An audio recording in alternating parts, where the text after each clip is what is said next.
নমস্কার, একেবি প্রাইম নিউজে সকলকে স্বাগত। সঙ্গে রয়েছে আমি তস্মিতা। চলে যাচ্ছি সংবাদে। পাকিস্তানের সীমান্ত সন্ত্রাসের শিকার হয়েছে ভারত আফগানিস্তান দুদেশই। তাই সন্ত্রাস দমনে নয়াদিল্লি কাবুলের একজোট হয়ে কাজ করা উচিত। তালিবান বিদেশমন্ত্রীর সঙ্গে ঐতিহাসিক বৈঠকে এমনটাই জানালেন এস জয়শঙ্কর। বিদেশমন্ত্রী আরো জানিয়েছেন, দ্রুতই কাবুলে ফের দূতাবাস খুলবে ভারত। তালিবান বিদেশমন্ত্রী আমির খান মুক্তাদির ভারত সফর চলাকালীনই কাবুলে হামলা করেছে পাকিস্তান, এমনটাই সূত্রের খবর। শুক্রবার মুক্তাকি ও তার প্রতিনিধি দলের সঙ্গে বৈঠকে বসেন জয়শঙ্কর। সেখানে নাম না করে পাকিস্তানকে বিধে তিনি বলেন, উন্নতি এবং বিকাশের লক্ষ্যে আমরা দুই দেশই এগোতে চাই, কিন্তু ভারত এবং আফগানিস্তান দুদেশকে সীমান্ত সন্ত্রাসের মোকাবেলা করতে হয়। তাই সমস্ত রকমের সন্ত্রাসকে উৎখাত করতে একসঙ্গে কাজ করা উচিত আমাদের দুদেশের। ভারতের নিরাপত্তা সংক্রান্ত ইস্যুতে আফগানিস্তান যেভাবে পাশে থাকে তা অত্যন্ত প্রশংসনীয়। তালিবান বিদেশমন্ত্রীর সঙ্গে বৈঠকে জয়শঙ্কর আরো জানিয়েছেন, খুব দ্রুত কাবুলে পুরো মাপের দূতাবাস চালু করে দেবে ভারত। এছাড়াও আফগানিস্তানের স্বাস্থ্য খাতে নতুন 6টি প্রকল্প শুরু করা হবে ভারতের তরফে বন্ধুত্বের নিদর্শন হিসেবে। দেওয়া হবে 20টি অ্যাম্বুলেন্স, MRI ও সিটি স্ক্যান মেশিন। এছাড়াও ক্যান্সারের ঔষধ দেওয়া হবে আফগানিস্তানকে। উল্লেখ্য, 2021 সালের তালিবান ক্ষমতা দখলের পর এই প্রথমবার কোনো তালিবান বিদেশ মন্ত্রীর সঙ্গে বৈঠকে বসেছেন ভারতের বিদেশমন্ত্রী। প্রসঙ্গত, মুক্তাকির উপর রাষ্ট্রসংঘের নিষেধাজ্ঞা রয়েছে, তবে সাময়িক ছাড় নিতে তিনি ভারত সফরে এসেছেন। আর মুক্তাকির ভারত সফরের মধ্যেই কাবুলে পাক হামলার খবর ছড়িয়েছে।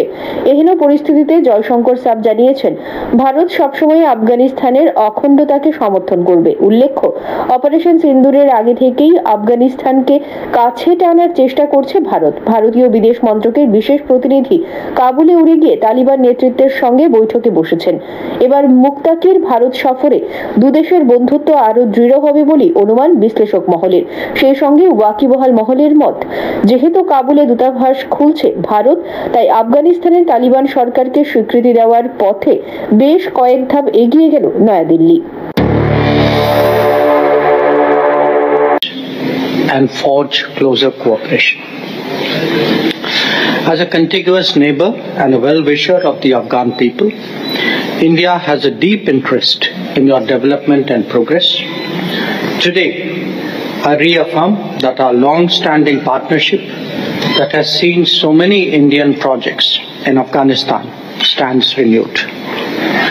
We can discuss the maintenance and repairs of finished projects, as well as steps to complete others to which we have already committed. Beyond that, other development priorities of Afghanistan can be discussed by our teams. Excellency, India has long extended support for the health security of Afghanistan, including during the COVID pandemic. We are now ready to commit to 6 new projects whose details can be announced after the conclusion of our talks.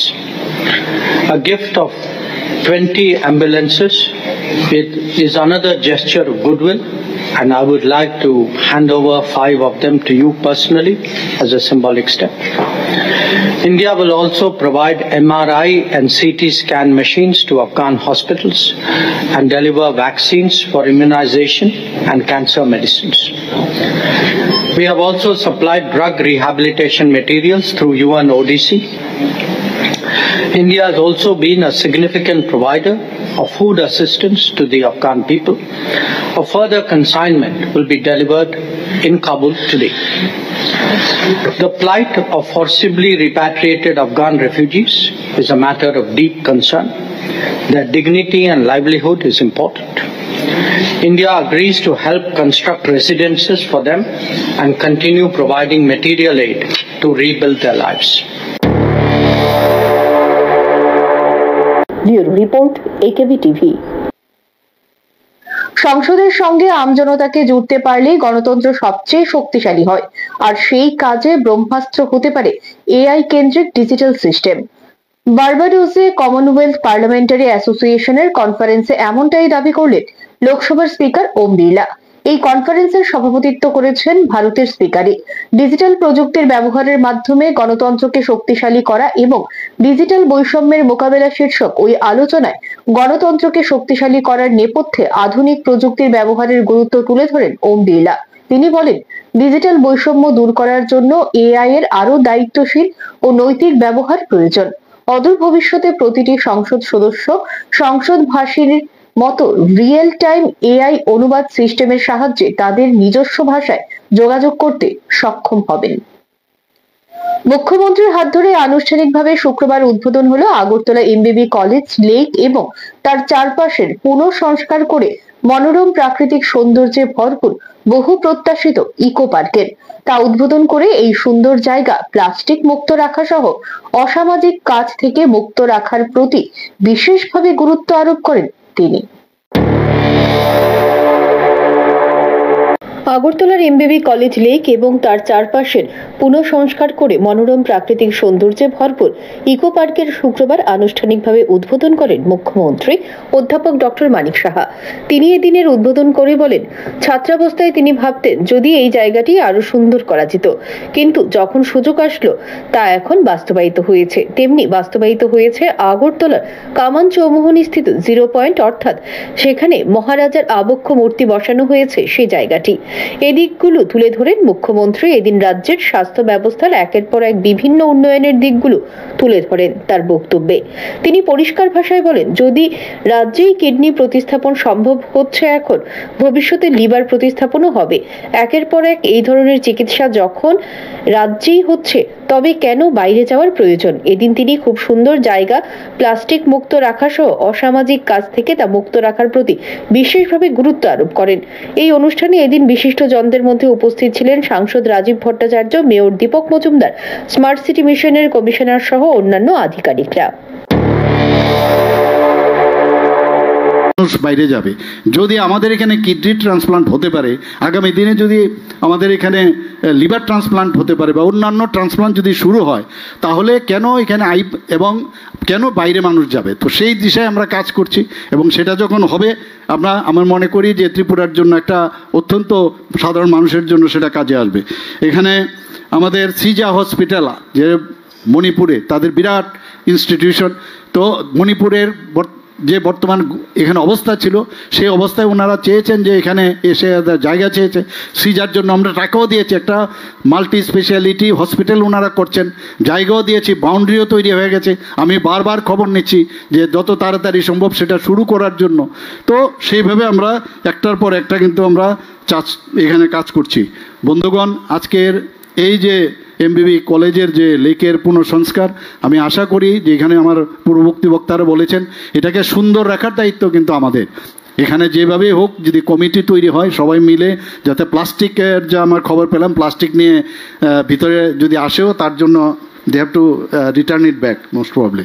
তো এইভাবে ফেরত দিতে হবে। যাই হোক, plastic আমাদের জন্য অত্যন্ত, প্লাস্টিকের বোতল যদি আনাও হয় সেটাকে কীভাবে সেটাকে যত্রতত্র না ফেলা এবং বিভিন্ন অসামাজিক কাজে যারা লিপ্ত আছে তাদের বিষয়ে নজর রাখা। Bureau report, AKV TV. এখন সময় বিজ্ঞাপনের জন্য ছোট্ট একটি বিরতি, সঙ্গে থাকুন।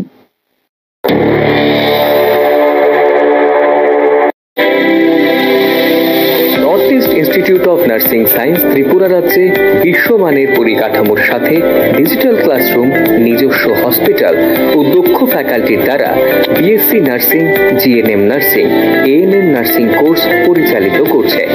রয়েছে ভারত সরকার ও ত্রিপুরা সরকারের নার্সিং কাউন্সিলিং এর বিশেষ অনুমোদন। এছাড়াও ইন ক্যাম্পাস রয়েছে উন্নত মানের hostel facility, laboratory, library, indoor sports zone, ওয়াইফাইয়ের সুবিধা। ছাত্রছাত্রীদের জন্য রয়েছে বাসের ফ্যাসিলিটি। তাই নার্সিং পড়তে এখন আর বহির্রাজ্যে নয়, নিজের রাজ্যে 100% প্লেসমেন্ট অ্যাসিস্ট্যান্সের সাথে নার্সিং পড়ার স্বপ্ন পূরণ করুন।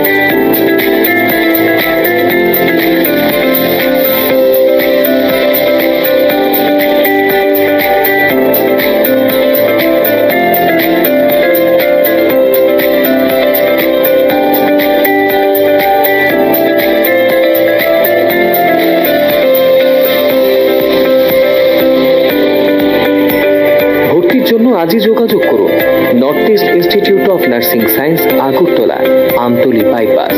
ফোন নম্বর 7085155609, 7005127202, 0381231506, 8257808056 অথবা ভিজিট করুন www.neins.ind.in, a unit of Devlook Hospital.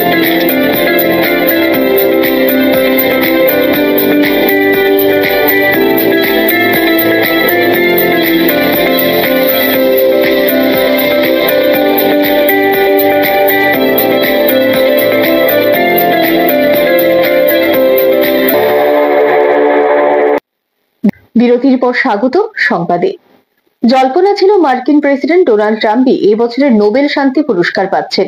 শেষ পর্যন্ত নোবেল কর্তৃপক্ষ ঘোষণা করল ভেনেজুয়েলার প্রধান বিরোধী নেত্রী মারিয়া করিনা মাচাইদোই পাচ্ছে এবারে নোবেল শান্তি পুরস্কার। প্রসঙ্গত, মারিয়াকে বলা হয় ভেনেজুয়েলার লৌহ মানবী। এই মুহূর্তে তিনি আত্মগোপন করে রয়েছেন।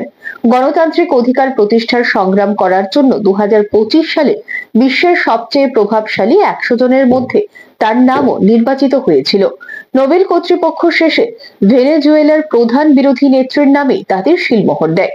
অন্যদিকে 2025 সালে সাহিত্যে নোবেল পাচ্ছেন হাঙ্গেরির সাহিত্যিক লাজলো ক্রাজনাহোরকাই। নোবেল কমিটির বিবৃতিতে বলা হয়েছে, মহাপ্রলয়ের ভয়াবহতার মধ্যেও শিল্পের শক্তিকে স্বমহিমায় স্থাপিত করেছেন লাজলো। হাঙ্গেরির সাহিত্যিকের শিল্পকর্মকে মনোমুগ্ধকর এবং দূরদর্শীও আখ্যা দিয়েছেন রয়্যাল সুইডিশ একাডেমি। ত্রিপুরা মধ্যশিক্ষা পর্ষদের ফি বৃদ্ধির প্রতিবাদ জানালেন রাজ্যের বিরোধী দলনেতা জিতেন্দ্র চৌধুরী। তিনি এদিন রাজ্যের মুখ্যমন্ত্রী তথা শিক্ষামন্ত্রীর উদ্দেশ্যে এই 2.5 গুণ ফি বৃদ্ধি রদ করার পাশাপাশি রাজ্যের শিক্ষা ব্যবস্থায় শিক্ষকের অপ্রতুলতা সামগ্রিক পরিকাঠামো উন্নয়নের প্রতি বিশেষভাবে গুরুত্বপূর্ণ পদক্ষেপ নেওয়ার আহ্বান জানান। শুক্রবার ত্রিপুরা মধ্যশিক্ষা পর্ষদের ফি বৃদ্ধির প্রতিবাদ সম্পর্কে প্রতিক্রিয়া ব্যক্ত করতে গিয়েই এই দিকগুলোর উপর গুরুত্ব আরোপ করেন তিনি। ব্যক্তিগতভাবে এবং আমাদের পার্টি ভারতের কমিউনিস্ট পার্টি মার্ক্সবাদীর তরফ থেকে ত্রিপুরা বোর্ড অফ সেকেন্ডারি এডুকেশনের এই উদ্যোগকে আমি নিন্দা জানাচ্ছি এবং দাবি জানাচ্ছি। যদিও বলা হয় পর্ষদ স্বাধীন, কিন্তু সরকারের অঙ্গুলি হেলন ছাড়া।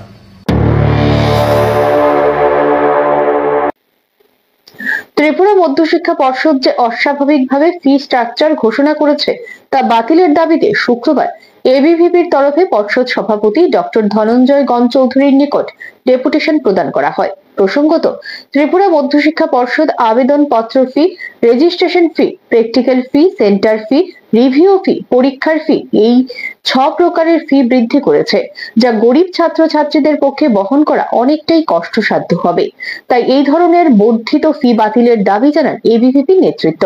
এদিন এবিভিপি নেতৃত্ব সংবাদ মাধ্যমে জানান, এতে গরিব অংশের ছাত্রছাত্রীদের ক্ষেত্রে খুবই অসুবিধা হবে।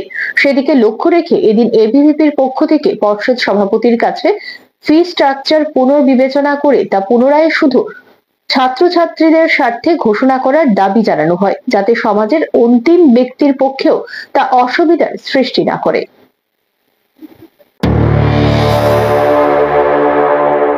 আর অখিল ভারতীয় বিদ্যার্থী পরিষদ আমরা যেখানে দেখতে পেয়েছি কালকে ফি স্ট্রাকচারটার মধ্যে যে এখানে ক্লাস 10-এর যে এক্সামিনেশন ফিস এবং ক্লাস 12-এর যে এক্সামিনেশন ফিস, এটার যদি আমরা পার্সেন্টেজ ওয়াইজ দেখি যে একটা অনেক বেশি, প্রায় 150% বেশি এক ধাপে এত শতাংশ ফিস ইনক্রিজ করাটা একটা ছাত্র সমাজের বা শিক্ষক মহলে একটা বিক্ষোভের একটা আমরা বিক্ষোভ দেখতে পেয়েছি। তার পাশাপাশি দেখুন, অখিল ভারতীয় বিদ্যার্থী পরিষদ মনে করে যে এরকম নীতি বা এরকম পরিকাঠামো যখন আমরা চেঞ্জ করি বা ইনক্রিজ করি, তো দেখুন সমাজের মধ্যে যারা আর্থিকভাবে এত সক্ষম না বা কিছু বাউন্ডারিসের কারণে সমাজের যে অন্তিম স্তরের ব্যক্তিটি আছে তার জন্য যেন পরীক্ষার এই ফি স্ট্রাকচার বা পড়াশোনা যেন অ্যাক্সেসেবল হয়, সেটা আমরা অখিল ভারতীয় বিদ্যার্থী পরিষদ মনে করি।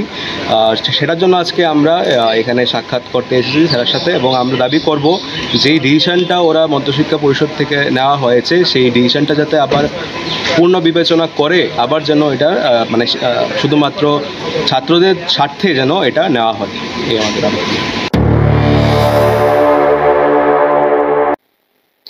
সম্প্রতি ত্রিপুরা মধ্যশিক্ষা পর্ষদ কর্তৃক জারি করা এক বিজ্ঞপ্তিতে মাধ্যমিক ও উচ্চ মাধ্যমিক প্র্যাকটিক্যাল পরীক্ষার ফি, পরীক্ষা কেন্দ্রের জন্য ফি সহ কয়েকটি ক্ষেত্রে ফি কয়েক গুণ বৃদ্ধি করা হয়। পর্ষদের এই সিদ্ধান্তে রাজ্যব্যাপী বিরূপ প্রতিক্রিয়া সৃষ্টি হয়েছে। শুক্রবার এরই অঙ্গ হিসেবে এসএফআই ও টিএসইউ একটি বিক্ষোভ মিছিল সংগঠিত করে শিক্ষা দপ্তরে ধর্নায় বসে। তারা দাবি জানায় অবিলম্বে বর্ধিত ফি প্রত্যাহার করতে হবে। এ সম্পর্কে ছাত্র সংগঠনের পক্ষে বলা হয়েছে এসএফআই টিএসইউ এই বর্ধিত ফি কোনোভাবেই মেনে নেবে না। তারা হুঁশিয়ারি দিয়েছে অবিলম্বে যদি এই বর্ধিত ফি প্রত্যাহার করা না হয় তবে তারা ছাত্রছাত্রীদের স্বার্থে রাজ্য জুড়ে বৃহত্তর আন্দোলনে নামতে বাধ্য হবে।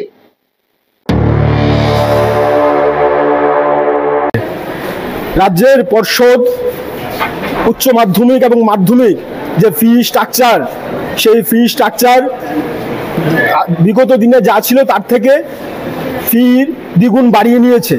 6টা দপ্তর বা ডিপার্টমেন্ট বা ক্যাটাগরিতে এই ফি বাড়ানোর জন্য তারা একটা সিদ্ধান্ত নিয়েছে এবং সেই সিদ্ধান্ত আমাদের রাজ্যের শিক্ষা এবং অভিভাবকদের ঘাড়ে চাপিয়ে দিয়েছে। এই ফি বাড়ানোর আগে আমাদের এই যারা কর্মকর্তারা গতকাল সাংবাদিক সম্মেলন করলেন, ওনারা না কোনো ছাত্র সংগঠনের সাথে কথা বললেন, না রাজ্যের শিক্ষক অভিভাবক ছাত্রদের সাথে কথা বললেন।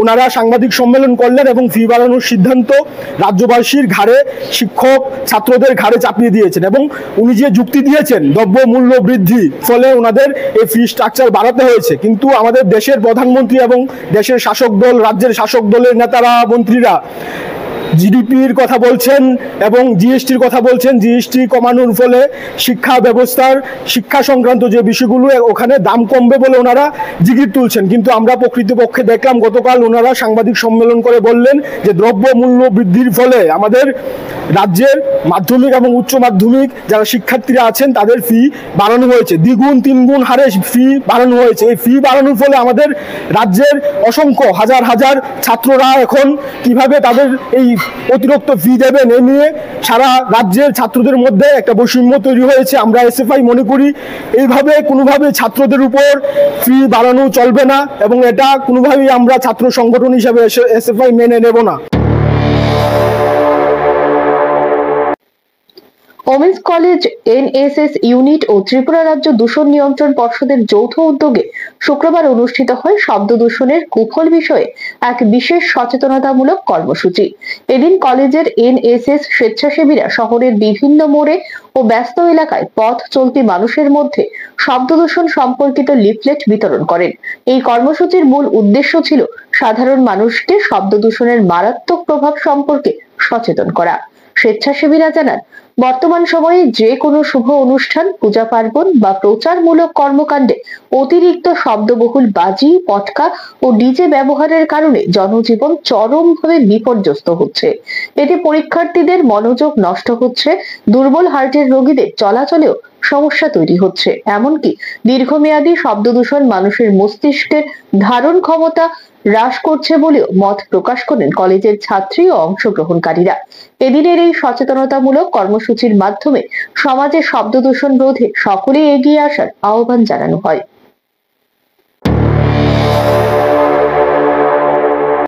10 October 2025 women's college NSS unit এবং ত্রিপুরা রাজ্য দূষণ নিয়ন্ত্রণ পরিষদ থেকে যৌথ উদ্যোগে আজ আমরা শব্দ দূষণ সম্পর্কে ত্রিপুরার আগরতলাবাসীদের আমরা এটার নিয়ন্ত্রণ কিভাবে করা যায় তা নিয়ে আজকে এই কর্মসূচি। শব্দ দূষণের ফলে বিভিন্ন সমস্যার সৃষ্টি হচ্ছে, যেমন গর্ভবতী মহিলাদের রাস্তায় পথ চলতি এবং হার্ট অ্যাটাক রোগীদের ভীষণ অসুবিধা হচ্ছে পথ চলতে। এবং এই শব্দ দূষণের ফলে আমরা পড়াশোনায় ব্যাঘাত ঘটছে এবং যারা এই পরীক্ষার্থী আছে তাদেরও ভীষণ সমস্যা হচ্ছে। এই নিয়ে আমরা আজকে ত্রিপুরাবাসী লিফলেট বিলি করছি। সারা ভারত কৃষক সভার রাজ্য কমিটির উদ্যোগে শুক্রবার যথাযোগ্য মর্যাদায় পালিত হয় ৭৮তম গোলাঘাটি শহীদ দিবস। এদিন রাজধানীর সারা ভারত কৃষক সভার রাজ্য কার্যালয়ে এই উপলক্ষে একটি স্মরণ সভার আয়োজন করা হয়। অনুষ্ঠানে উপস্থিত ছিলেন সারা ভারত কৃষক সভার রাজ্য সম্পাদক পবিত্র কর, রাজ্য কমিটির অন্যান্য সদস্য, কৃষক সংগঠনের কর্মী সমর্থক সহ বিশিষ্ট নাগরিকবৃন্দ। শহীদদের স্মরণে প্রথমে পুষ্পার্ঘ্য অর্পণ করে শ্রদ্ধা জানানো হয়। এদিন পবিত্র কর গোলাঘাটি শহীদ দিবসের ঐতিহাসিক তাৎপর্য তুলে ধরে বলেন, কৃষকদের ন্যায্য অধিকার ও মর্যাদার জন্য যারা আত্মাহুতি দিয়েছেন তাদের সংগ্রাম আজও কৃষক আন্দোলনের প্রেরণার উৎস। বর্তমান সময়ে কৃষকদের বিভিন্ন সমস্যা, ফসলের দাম, জমির সুরক্ষা ও কৃষি নীতির প্রশ্নে ঐক্যবদ্ধ আন্দোলনের প্রয়োজনীয়তার উপরও জোর দেন নেতৃবৃন্দ।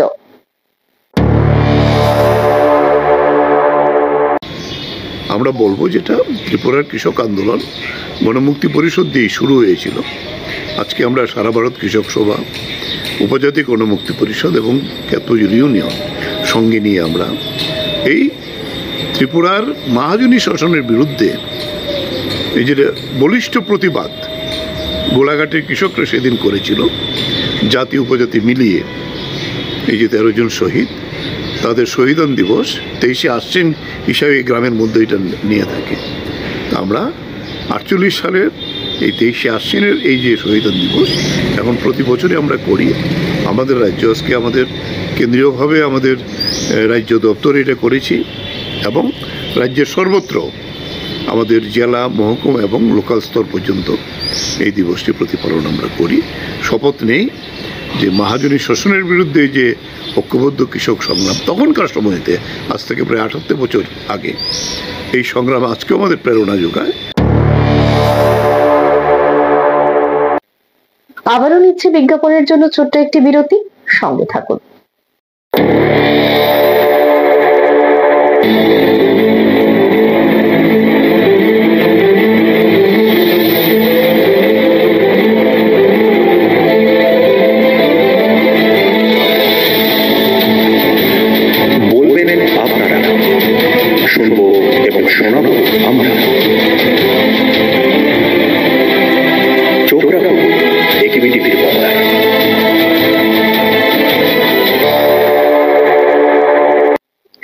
বিরতির পর ফিরে এলাম সংবাদে। টিপ্রাসা সিভিল সোসাইটির পক্ষ থেকে 13 তারিখে যে বন্ধ হওয়ার কথা ছিল সেটা হবে না বলে জানানো হয়। এর পরিবর্তে আগামী 23শে অক্টোবর গোটা ত্রিপুরা রাজ্যে 24 ঘন্টার বন্ধের ডাক দিয়েছে টিপ্রাসা সিভিল সোসাইটি। এ বিষয়ে শুক্রবার আগরতলায় সাংবাদিক সম্মেলন করে জানালেন বিধায়ক রঞ্জিত দেববর্মা। তিনি জানিয়েছেন যে সমাজের বিভিন্ন মহলের সাথে কথা বলে দীপাবলির পরে তাদের দাবিগুলো সামনে রেখে 23 তারিখ ভোর 6টা থেকে পরদিন সকাল 6টা পর্যন্ত এই বন্ধ কার্যকর করার জন্য এদিন রাজ্যবাসীর প্রতি আবেদন করেন তিনি। বিভিন্ন অংশের সঙ্গে আলোচনা করে আজ আমরা সিদ্ধান্ত নিয়েছি 13 তারিখ বলটা আগামী 23 তারিখ অক্টোবর 2025 12 ঘন্টা থেকে সেটা 24 ঘন্টা করা হয়েছে। ওই দিন ভোর 6টা থেকে পরের দিন ভোর 6টা পর্যন্ত বন্ধ চলবে। এর ভিতরে আমাদের যেটা এয়ার সার্ভিস বা অ্যাম্বুলেন্স এই সমস্ত করা আছে। এখানে আমরা কেন বন্ধ রেখেছি তার একটা আমরা এখানে বিস্তারিত ব্যাখ্যা আমরা এখানে আমাদের সামনে তুলে ধরেছি এবং এখানে কী কী কারণে দাবিগুলি আরেকটা আমরা এখানে যুক্ত করছি। সেটা হচ্ছে কি, এটিটি এনএলএপির সঙ্গে যে ত্রিপাক্ষিক অ্যাকর্ড যে হল 4 সেপ্টেম্বর 2024 সেটাকে আমরা যুক্ত করেছি। কারণ এই সিভিল সোসাইটিতে আন্দোলনের সঙ্গে তারা যুক্ত হতে চায়, সেই জন্য তাদেরকেও আমরা যুক্ত করলাম। তাদের দাবিটা আমরা এখানে আমাদের এই আগের যে দাবিগুলির সঙ্গে যুক্ত করে দিয়েছি।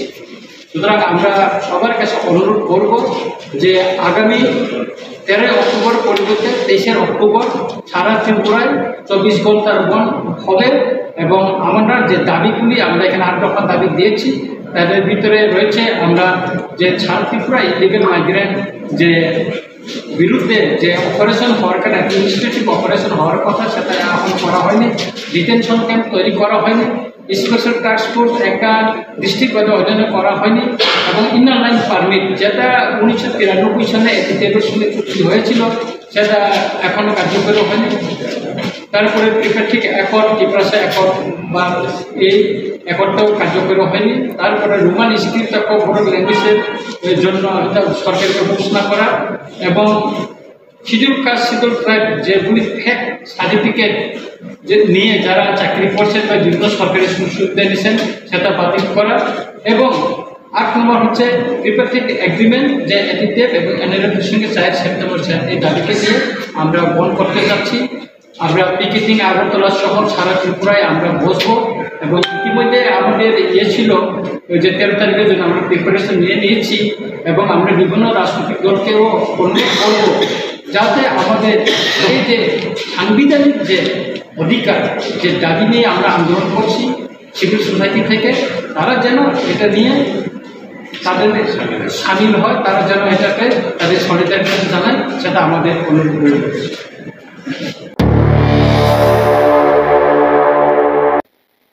অষ্টমীর ভোরে ঘটে যাওয়া ধর্মনগর সংশোধনাগারে পালানোর ঘটনায় আবারও নতুন মোড়। 6 জন কুখ্যাত বন্দীর মধ্যে আরো একজনকে গ্রেপ্তার করতে সক্ষম হয়েছে পুলিশ। এর ফলে মোট 3 জনকে ফের আটক করা গেলেও এখনো পলাতক রয়েছে আরো 3 জন বন্দী। অষ্টমীর ভোরে ঘটে যাওয়া ধর্মনগর সংশোধনাগার পালানোর ঘটনায় আবারও নতুন মোড়। 6 জন কুখ্যাত বন্দীর মধ্যে আরো একজনকে গ্রেপ্তার করতে সক্ষম হয়েছে পুলিশ। এর ফলে মোট 3 জনকে ফের আটক করা গেলেও এখনো পলাতক রয়েছে আরো 3 জন বন্দী। পুলিশ সূত্রে জানা যায়, আসাম রাজ্যের শ্রীভূমি নিউ রেলওয়ে স্টেশন এলাকা থেকে অভিযান চালিয়ে পলাতক বন্দী রহিম আলী ওরফে কানাই এবং আব্দুল পাত্তাকে গ্রেপ্তার করা হয়েছে। উল্লেখ্য, এই দুজন অষ্টমীর সকালে জেল গার্ডকে আঘাত করে অপর 4 জনের সঙ্গে একযোগে ধর্মনগর সংশোধনাগার থেকে পালিয়ে যায়। জানা যায় যে ঘটনার পর থেকেই ত্রিপুরা ও আসাম পুলিশ যৌথভাবে তল্লাশি অভিযান চালিয়ে যাচ্ছে। ইতিমধ্যেই 3 জনকে পুনরায় গ্রেপ্তার করা সম্ভব হলেও বাকি 3 জনের খোঁজে জোরদার তল্লাশি অব্যাহত রয়েছে। উত্তর জেলা পুলিশ সুপার অবিনাশ রায় জানান, পলাতকদের গ্রেপ্তারের লক্ষ্যে সীমান্ত এলাকাতেও নজরদারি বাড়ানো হয়েছে। তিনি আরো বলেন, অবশিষ্ট 3 জনকেও খুব শীঘ্রই গ্রেপ্তার করা হবে বলে আমরা আশাবাদী। ঘটনাকে কেন্দ্র করে এলাকায় চাঞ্চল্যের পাশাপাশি নিরাপত্তা ব্যবস্থা জোরদার করা হয়েছে। 1 अक्टूबर को धर्मनगर जेल से जेल ब्रेक हुआ था जिसमें 6 कैदी भागे थे। उसके बाद ही बहुत सारी टीम बनाई गई है नॉर्थ त्रिपुरा पुलिस के द्वारा और उसमें लगातार सफलता मिलती जा रही है। हम 2 लोग को अरेस्ट भी कर चुके थे। आज सुबह एक बहुत बड़ा अचीवमेंट मिला है। हमने रहीम अली अलियास कनाई को करीमगंज से अरेस्ट करके थाने में लाए हैं। ये हमारा तीसरा भागा हुआ कैदी है जिसको अरेस्ट किया है। इनको भागने के बाद हमने स्पेसिफिक केस लिया था धर्मनगर जेल में, केस नंबर 88। उसके दौरान लगातार ऑपरेशन चल रहे थे, कुछ सक्सेस हो रहे थे, कुछ फेलियर हो रहा था, लेकिन आज सुबह एक बहुत बड़ा सक्सेस मिला है। रहीम अली को वापस हमने अरेस्ट कर लिया। तो टोटल अभी तक 3 लोग, 6 में से 3 लोग को नॉर्थ त्रिपुरा पुलिस ने अरेस्ट किया है और बाकी के लिए सर्च ऑपरेशन और उनको पकड़ने के लिए अभी भी लगातार टीम बाहर है। और जैसा कि आप देख रहे हैं, इनको करीमगंज से अरेस्ट किया गया है। सबको अलग अलग लोकेशन से अरेस्ट हो रहे हैं। कोई वेस्ट चंद्रपुर से हुआ था, कोई मलाकार बस्ती नियर बांग्लादेश बॉर्डर से हुए थे। तो सारे लोग अलग अलग भागे हुए हैं। तो हमारा सर्च का दायरा भी बहुत बड़ा है और इवन हमने करीमगंज से जो किया नियरेस्ट असम से कर रहे हैं। तो हम बाकी के लिए भी पूरी मेहनत कर रहे हैं, पूरी जोर लगा रहे हैं और जल्दी उन्हें पकड़ लेंगे। Bureau report, AKB TV.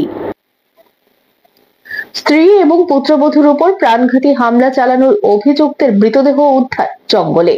শুক্রবার বর্দোয়ার 1 নম্বর ওয়ার্ড এলাকার একটি রাবার বাগান থেকে নুরুল ইসলামের মৃতদেহ উদ্ধার হয়। পুলিশ মৃতদেহটি উদ্ধার করে ময়নাতদন্তের জন্য পাঠিয়েছে। ঘটনার তদন্ত করছে পুলিশ। সোনামুড়া থানাধীন পশ্চিম দুর্লভ নারায়ণ আমলকিমুড়া এলাকায় পারিবারিক বিবাদের জেরে স্ত্রী ও পুত্রবধূকে ধারালো অস্ত্র দিয়ে আঘাত করে পালিয়ে যাওয়া অভিযুক্ত নুরুল ইসলামের মৃতদেহ উদ্ধারকে ঘিরে চাঞ্চল্য ছড়িয়েছে এলাকায়। ঘটনার সূত্রে জানা যায়, বৃহস্পতিবার নুরুল ইসলাম পারিবারিক ঝামেলাকে কেন্দ্র করে তার স্ত্রী খুসনেহারা বেগম ও পুত্রবধূকে ধারালো অস্ত্র দিয়ে আঘাত করে পালিয়ে যায়। আহত দুজন বর্তমানে আগরতলা জিবি হাসপাতালে চিকিৎসাধীন।